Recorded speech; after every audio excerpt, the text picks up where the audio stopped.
Ազգային ժողովի նախագահ Ալեն Սիմոնյանը դատական հայց է ներկայացրել Ռոբերտ Քոչարյանի դեմ։ Սիմոնյանը դատարանից պահանջում է պարտավորեցնել Քոչարյանին հրապարակայնորեն ներողություն խնդրել եւ բռնագանձել 1 միլիոն դրամ։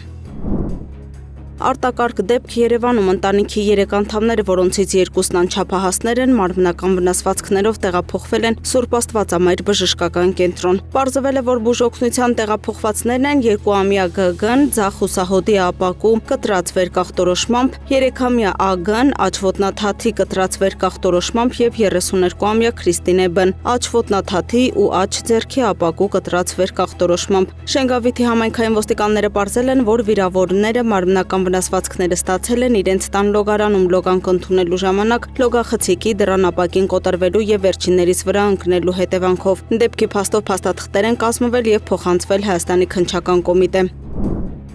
Ապամոնտաժվել են նախկին ոստիկանապետ Վլադիմիր Գասպարյանի Սևանի առանձնատան ապօրինի շինությունները։ Ապամոնտաժումն արվում է ի կատարումն դատախազության միջնորդագրի։ Իրավապահները փաստել են, որ նույն տարածքում Վլադիմիր Գասպարյանից բացի ապօրինի կառույցներ ունեն նաև ֆուտբոլի ֆեդերացիայի նախկին նախագահ Ռուբեն Հայրապետյանը, պաշտպանության նախկին նախարար Սերյան Օհանյանը եւ այլք։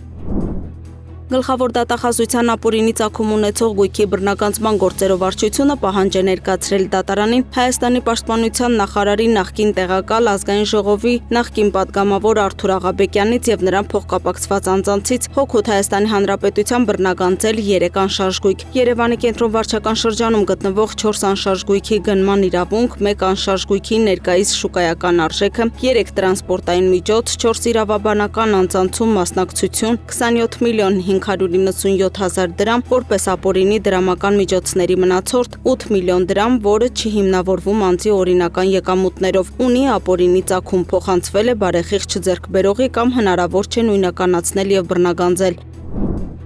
Վիեննա-Երևան չվերթով օդային ճանապարհով քաղաքացին Հայաստանի Հանրապետությունն է ներմուծել 845 գրամ կոկային տեսակի թմրամիջոց, ընդհանուր 50 պատիճ։ Պարզվել է թմրամիջոցների Հայաստանի Հանրապետություն ներկրումը եւ հանրապետության տարածքում դրանց հետագա իրացումը կազմակերպած հնարավոր անձանց ինքնությունը։ Ձերբակալվել է 2 քաղաքացի, նրանց բնակության վայրերում իրականացվել են խուզարկություններ։